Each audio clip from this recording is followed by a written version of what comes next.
अलम क्षयी सुख, नाशवान सुख को बंद करो भोगना।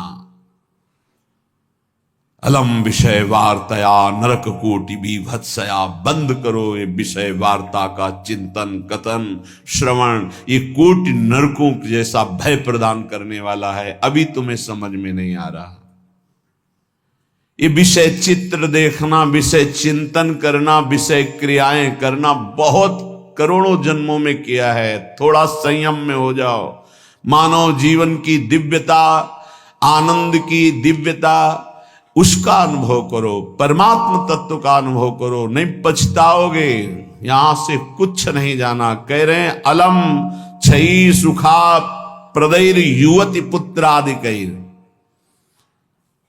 ये बहुत बड़ा आकर्षण है हर हृदय में काम का। विपरीत शरीरों को भोगने की प्रबल इच्छा, यही हमारी दुर्गति कराती चली आई है। इसी का आकर्षण रोकना है। यदि हृदय में ये आकर्षण बना रहा, काम सुख के भोग के लिए विपरीत शरीरों के आकर्षण, शरीरों को भोग करके आनंद की अनुभूति करने की इच्छा, ये दुर्गति करा देती है। दुर्गति ये ऐसा दलदल है, इस दलदल में प्रथम बार जब से उतरे आज तक नहीं निकल पाए। धसता ही चला गया जो इस काम भोग रूपी दलदल में गिरा। इसलिए कह रहे अलम क्षयम सुख, नाशवान चिंता शोक प्रदान करने वाले इस सुखाकर्षण से बचो। जो शरीराकर्षण, इससे बचो, नष्ट हो जाओगे। तुम्हारे जीवनी शक्ति एक सीमित है। अभी यौवन अवस्था है, नष्ट कर लो, फिर किसी काम के नहीं रहोगे। ना भगवत चिंतन, ना शरीर चिंतन का रह जाएगा। केवल शोक चिंतन, चिंता, भय और केवल नाना प्रकार की भयावह कल्पनाएं। बस संयम से नहीं चलोगे, धर्म से नहीं चलोगे तो कोई सुख तुम्हें कभी सुख प्रदान ही नहीं कर पाएगा। धर्मात्मा पुरुष धर्म पूर्वक जब सुख का सेवन करता है तो सुख उसे विरति प्रदान करता है, वैराग्य प्रदान करता है, फिर वो अनुराग के मार्ग में चल पाता है। इसलिए कह रहे कि ये क्षयम नाशवान सुख है, अक्षय परमात्म सुख की तरफ बढ़ने के लिए तुम्हें मानव देह मिला था। लेकिन प्रदैर युवती, मुस्कुराहट, रूपाशक्ति, मृदु भाषण, नाना प्रकार की विलासिता, इसने तुम्हारे मन का अपहरण कर लिया है। बचाओ अपने मन को और मनमोहन की तरफ लगाओ, प्रभु की तरफ लगाओ। मान लो इन महापुरुषों की बात, आज तक कभी कोई तृप्त नहीं हुआ। कोई भी शरीर भोगों से अतृप्त होकर ही मरा और अगले जन्म फिर उन्हीं भोगों में लगा। बहुत सावधान। यदि बात समझ में आ जाएगी तो निहाल हो जाओगे, नहीं समझ में आएगी तो कभी पछताओगे इस बात को सोचकर। ये महापुरुषों के वचन है। धर्म पूर्वक भजन करते हुए यदि भोगों का सेवन करोगे तो वैराग्य हो जाएगा और भगवान के चरणों में अनुराग के मार्ग में चल पड़ोगे, गृहस्थ हो या विरक्त। अधर्म पूर्वक विषयों का सेवन करोगे, मलिन अंतःकरण, रागी अंतःकरण, हिंसक स्वभाव, क्रूर स्वभाव, ससुख वांछा, आसुरी स्वभाव वाला बन जाएगा, जीवन नष्ट हो जाएगा। श्रीपाद कह रहे हैं वित्तादिकैर, धन के द्वारा भोगों को संग्रह करके भोगने की इच्छा, ये महान पापाचरण कराती है। अवस्था हो गई है भोग त्याग कर भजन करने की, फिर भी रुपए के बल से भोग भोगने की प्रबल आकांक्षा, खरीद के भोगेंगे। भोग लो, पैसा है अभी, पुण्य के द्वारा, पूर्व पुण्य के द्वारा तुम्हारे पास जो श्री है, लक्ष्मी है, उसका दुरुपयोग कर लो। दुरुपयोग, चार भूखों को भोजन पवा देते उसी पैसे से तो तुम्हारी सदगति का कारण बनता। लेकिन चार भूखों से पैसे छीन कर अपनी वासना की पूर्ति में लगा दिया, वो तुम्हारे सर्वनाश का कारण बन जाएगी। किसी को भी बाहुल्यता भोगों की मिलती, संपत्ति की मिलती तो उसके भोग के लिए नहीं, समाज सेवा के लिए मिलती है। तुम्हारा जितना खर्चा है कम से कम खर्चा करके काम चलाओ, और तुम्हारे पास जो अधिक संपत्ति है वो दूसरों की सेवा में लगाओ, बीमार की सेवा में लगाओ, असहाय की सेवा में लगाओ, भूखों की सेवा में लगाओ, पशु पक्षियों की सेवा में लगाओ, तो धर्म बन जाएगा। और ये धर्मो रक्षति रक्षिता, ये दुर्गति से तुम्हारे धर्म रक्षा कर लेगा। लेकिन जिनके पास धन बढ़ता है उनके पास दोष बढ़ जाता है। मदिरा पान करना, पैसे के बल से व्यभिचार करना, पैसे के घमंड में आकर दूसरी की जीवों की हत्या कराना, मांस खाना, नाना प्रकार के छल कपट द्वारा पैसा, ये महान नरक की प्राप्ति कराता है, घोर दुर्गति होती है। इसलिए कह रहे वित्तादि बचो, बचो, अधर्म के धन से बचो। ये बहुत प्यारा दिखाई देता है लेकिन तुम्हारा सर्वनाश कर देगा। अगर 1 रुपया धर्म का आ जाए तो बुद्धि भ्रष्ट होना शुरू हो जाती, फिर तुम बड़ी बड़ी संपत्तियां छल कपट से एकत्रित करोगे, तुम्हारी दुर्दशा क्या होगी। श्रीपाद कह रहे हैं विमुक्ति कथ याप्यलम मम नमो विकुंठ श्रेय। जो ऐसे आचरण करते हैं मुक्ति की चर्चा उनके लिए बेकार है। ममता रत सन ज्ञान कहानी, अति लोभी सन विरति बखानी, कामी समझिम हरि कथा, ऊसर बीज बय फल दशा। जैसे ऊसर भूमि में बीज फेंक दो बेकार चला जाए, ऐसे कामी पुरुष से भगवान के अनुराग की बात करो, ममता रथ से ज्ञान की बातें करो, लोभी से वैराग्य की बातें करो, बोले सब बेकार हो जाती है। इसलिए बेकार हो जाती है कि उनके हृदय में इतनी मलिनता है को समझ ही नहीं पाएंगे। श्रीपाद कह रहे यद्यपि हम चर्चा कर रहे हैं कि अलम छई सुख प्रदैर युवती पुत्र वित्तादिकैर, पर फिर भी ये चर्चा बेकार है, क्योंकि ऐसे भोगी पुरुषों को चर्चा विमुक्ति की, मोक्ष की, परमार्थ पथ की समझ में ही नहीं आएगी। फिर भी हमारी प्रार्थना है कि आप समझने की चेष्टा करें। ये तुम्हारी संपत्ति, ऐश्वर्य, पुत्र, वित्त, स्त्री, परिवार, संबंधी, ये सब एक दिन तुम्हें छोड़ देंगे। तुम्हें अकेला यहां से जाना होगा। तुम्हारे पाप कमाए हुए और पुण्य कमाए हुए वही दोनों साथ जाएंगे। और यदि भजन कर लिया तो पाप पुण्य दोनों को विध्वंस करके वो भगवत प्राप्ति करा देंगे। शुभ अशुभ दुर्ग विध्वंस बल तब जयति जयति जग उच्चरे। जो श्रीधाम वृंदावन के प्रेम का पिपासु हो, वैकुंठ के भी वैभव की तरफ आंख उठा के नहीं देखता। कथयाप्यलम मम नमो विकुंठ श्रेय, नमस्कार है वैकुंठ को, लेकिन मुझे उसके श्रेय, उसके वैभव से कोई मतलब नहीं।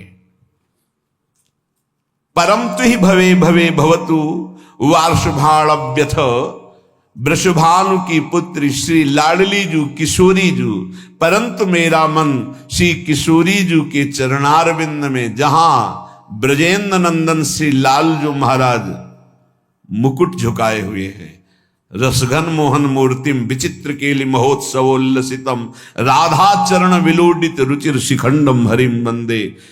मैं श्री किशोरी जू महारानी जू के चरणों की उपासना करता हूं, जिनके चरणों में ब्रजेंद्र नंदन मोर मुकुटधारी स्वयं लाल जू महाराज सर झुकाए हुए हैं। वही वृंदावन मेरा जन्म जन्म की आकांक्षा है, वही मेरा सर्वस्व वृंदावन है, जहां मेरी प्यारी जू और प्यारे जू विराजमान हैं। मुझे नहीं चाहिए वैकुंठ न वैकुंठ का वैभव। अब भी समय है। उपासक यदि आर्त भाव से भगवान से प्रार्थना करे तो प्रार्थना से बहुत जल्दी परिवर्तन होता है। भगवान सत हैं, चिदानंद हैं, प्रेमानंद हैं, करुणामय हैं, और एक भगवान का नाम है भक्ता अनुग्रह कारिणो। जो उनसे प्रार्थना करता है उस पर अनुग्रह कर देते, लेकिन प्रार्थना वही सुनी जाती है जो आर्त भाव हृदय से होती है। सच्ची मानना, तुरंत परिवर्तन देखा गया है। ये हम अपने जीवन की सैकड़ों बार की बात कह रहे हैं। जब कभी ऐसा आया है और प्रार्थना हुई है, मिनट पूरा होना मुश्किल हुआ है और उस प्रार्थना का उत्तर तत्काल मिल गया है। एक बार तो बस प्रार्थना करके हटे कि वह तुरंत उत्तर आ गया, वो ऐसे से ऐसा, अच्छा अच्छा, तत्काल तत्काल। बस अंतर ये होता है कि हम हृदय से प्रार्थना नहीं कर पाते, हमारी प्रार्थना कपट जाल से युक्त होती, इसलिए प्रभु मोहि कपट छल छिद्र न भावा। सच्चिदानंद रूपाय भक्तानुग्रह कारिणो माया निर्मित विश्वाय महेशाय नमो नमः। हे नाथ, आप सच्चिदानंद में हैं, सच्चिद आनंद में।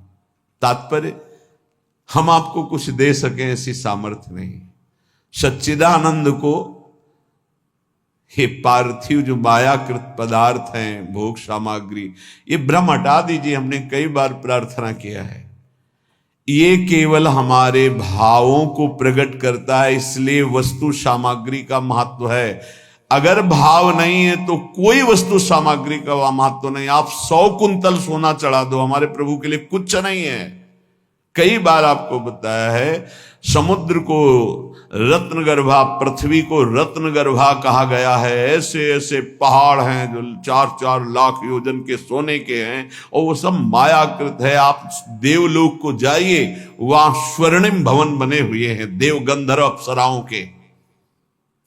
अमरावतीपुरी कैसी बनी हुई है, पढ़ करके महाभारत में देखिए कैसी देवराजेंद्र की सभा है, कैसी वरुण जी की सभा है, कैसी लोकपाल अग्नि की, वायुदेव की, होश उड़ जाएंगे। और ये सब मायाकृत है। ऐसे प्रभु को हम क्या दे सकते हैं? और ऐसे प्रभु को जब रोते हुए भाव से किसी ने पत्र अर्पित किया तो बिक गए एक पत्र में। पत्रम पुष्पम फलम तोयम। हे सच्चिदानंद प्रभु, आपके एक संकल्प से संपूर्ण सृष्टि प्रकट हुई है। ये प्रार्थना, मैं नीच आपको क्या दे सकता हूं नाथ? मेरे पास तो जो कुछ है वो सब आपका दिया हुआ है। शब्दों को देखिएगा, हे नाथ, मेरे पास जो कुछ है वो तो आपका दिया हुआ है। आपके एक संकल्प से संपूर्ण सृष्टि हुई है। नाथ, मैं आपको क्या दे सकता हूं प्रसन्न करने के लिए? आप मुझ पे अपनी तरफ से, अपनी कृपा से प्रसन्न हो। जब मैं शरीर की तरफ देखता हूं तो रोगा हरन्ति सततम प्रबला शरीरम कामादयोप्यनुदिनम प्रदहन्ति चित्तम मृत्युश्च नृत्यति सदा कलयन् दिनानि तस्मात् त्वमद्य शरणं मम दीन बंधो। अब अगर हम विचार करें शरीर के लिए तो नाथ, शरीर में कोई न कोई परेशानी बनी रहती। रोगाहरन्ति सततम प्रबला शरीरम, ये प्रबल रोग शरीर को छीन कर रहे हैं। High blood pressure, low blood pressure, sugar, ये वो। हम क्या आपसे वादा करें कि हम ऐसी साधना करेंगे कि आप प्रसन्न हो जाएंगे? पहली बात बाहरी वस्तुओं की। नाथ, आपने एक संकल्प में अनंत ब्रह्मांडों का सृजन किया। स्वामी, मेरे पास जो वस्तु आपकी दी हुई है, मैं किस वस्तु से आपको रिझा सकता हूं? नाथ, वो तो आपकी दी हुई है। रही शरीर की बात, तो रोगाहरन्ति सततम प्रबला शरीरम, प्रबल रोग हमारे शरीर की शक्ति को छीण कर रहे हैं।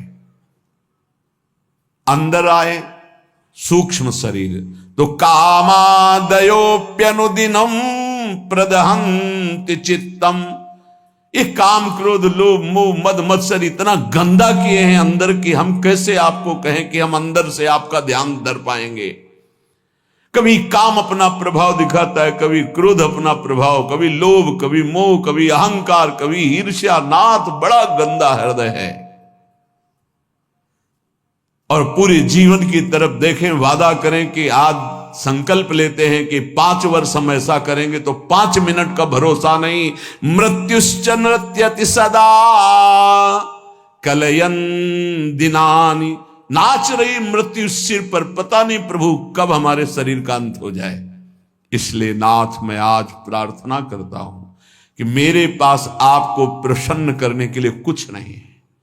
आपकी दी हुई भोग सामग्री और ये शरीर रोगों का घर, मन विकारों के द्वारा अपवित्र, और प्रभु पूरा जीवन मृत्यु के हवाले, किस समय मेरी मृत्यु हो जाए मुझे भरोसा नहीं, पता नहीं। नाथ तस्मात् त्वमद्य शरणम मम दीन बंधु। हे दीन बंधु, अब एक ही उपाय, मैं आपकी शरण में हूं, आप मुझे अपने चरणों की शरण में रख लीजिए। हे प्रभु, वे देहो विनश्यति सदा परिणामशीलस्, चित्तम च खिद्यति सदा विषयानुरागी, बुद्धि सदा हि रमते विषयेषु नान्तस्, तस्मात् त्वमद्य शरणम मम दीन बंधु। बहुत सुंदर। नाथ, ये शरीर का प्रतिपल परिवर्तन हो रहा है। कभी घुटने के बल था, फिर किशोर अवस्था आई, फिर जवानी आई, फिर धीरे धीरे ढल रहा है।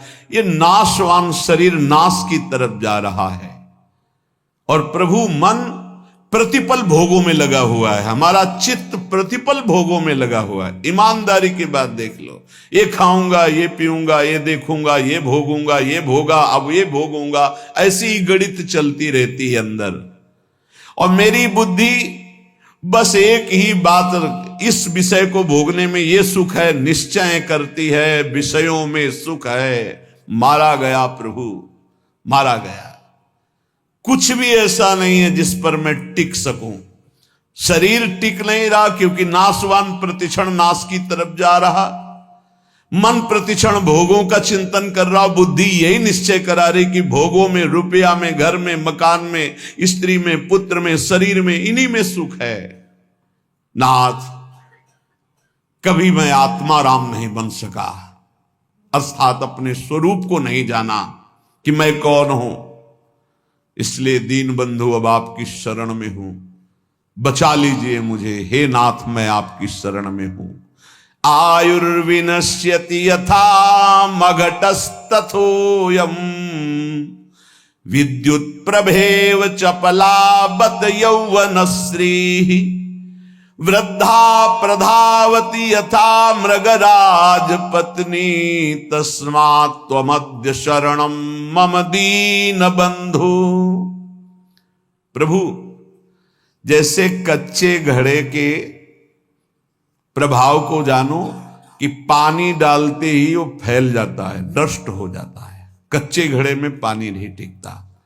नाथ, इस तरह मेरा शरीर है, कच्चे घड़े की तरह, पता नहीं कब फूट जाए। जैसे पानी का बुलबुला बढ़िया दिखाई दे रहा है लेकिन किस क्षण फूट जाए उसका भरोसा नहीं, बिल्कुल ऐसे ही।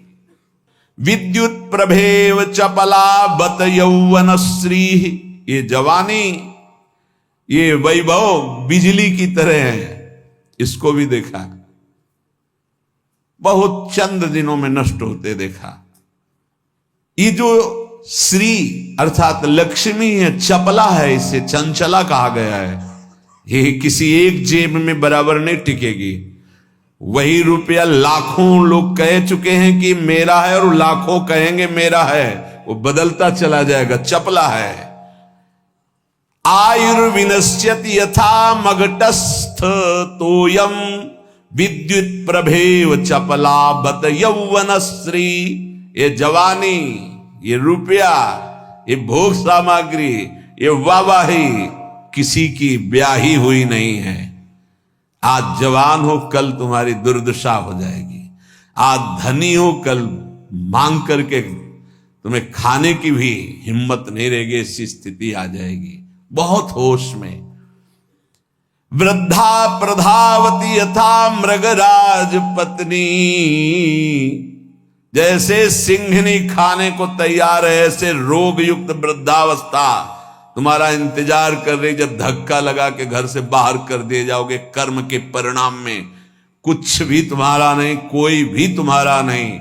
ऐसे कितने उदाहरण हैं।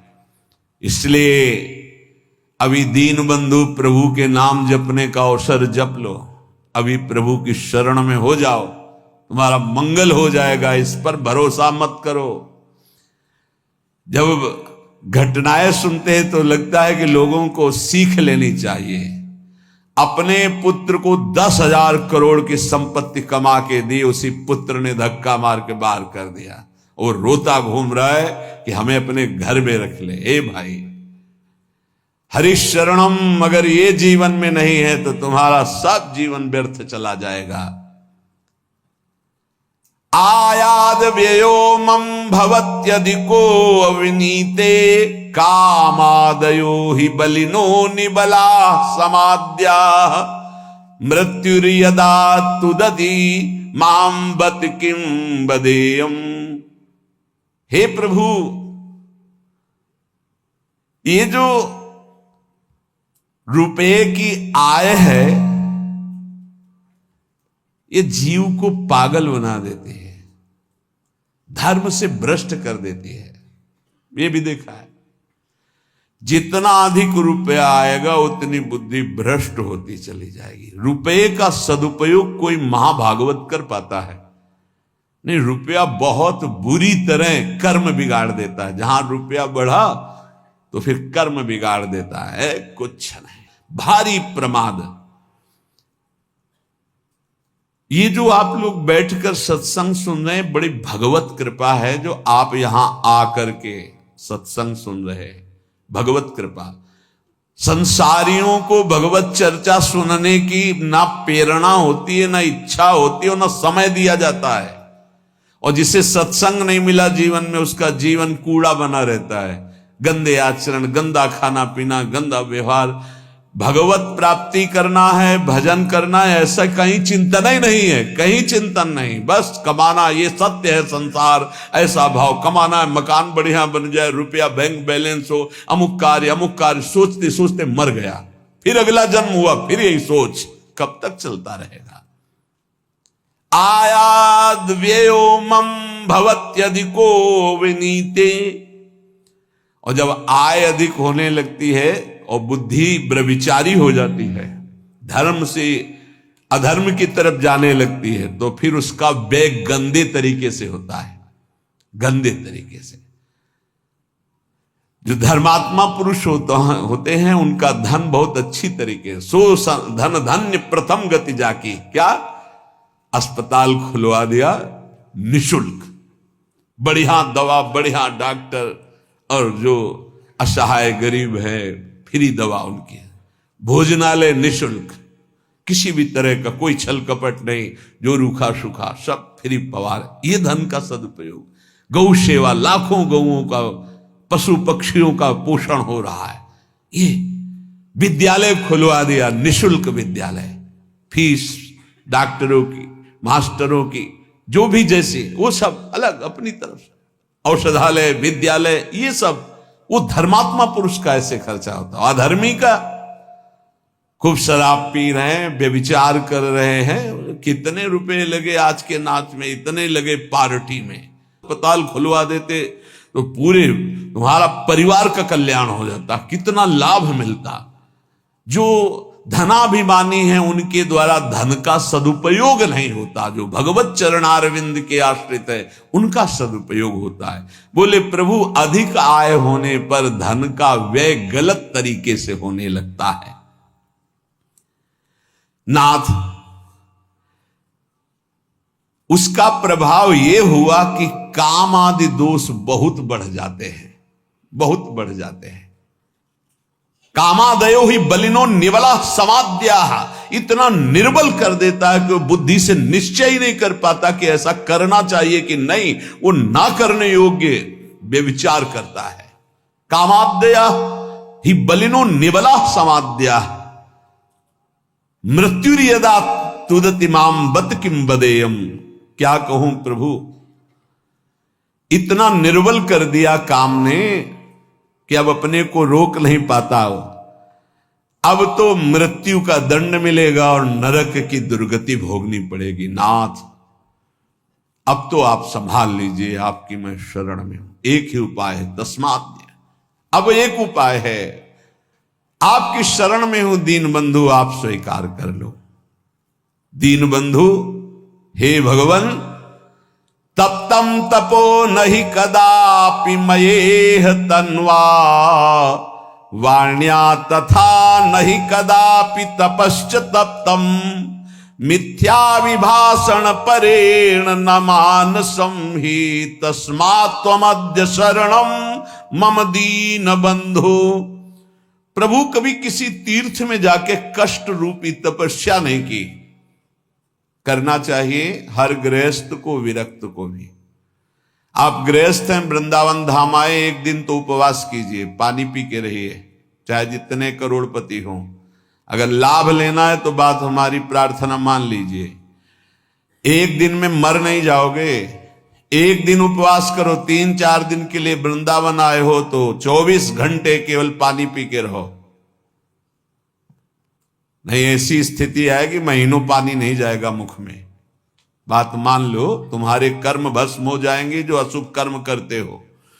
वृंदावन आओ, हरिद्वार जाओ, काशी जाओ, तीर्थ यातन करो, करो अवश्य करो, जिससे तुम्हारी मलिनताएं नष्ट होंगी। लेकिन होटलबाजी मत करो, तीर्थों में जाकर के पिकनिक मत मनाओ, गंदे आचरण मत करो तीर्थों में। नहीं, पुरखा भी जो तुम्हारे कुछ ऊंचे होंगे ना, वो नरक चले जाएंगे। 21 पीढ़ियां तरती तो 21 पीढ़ियां नरक भी जाती है।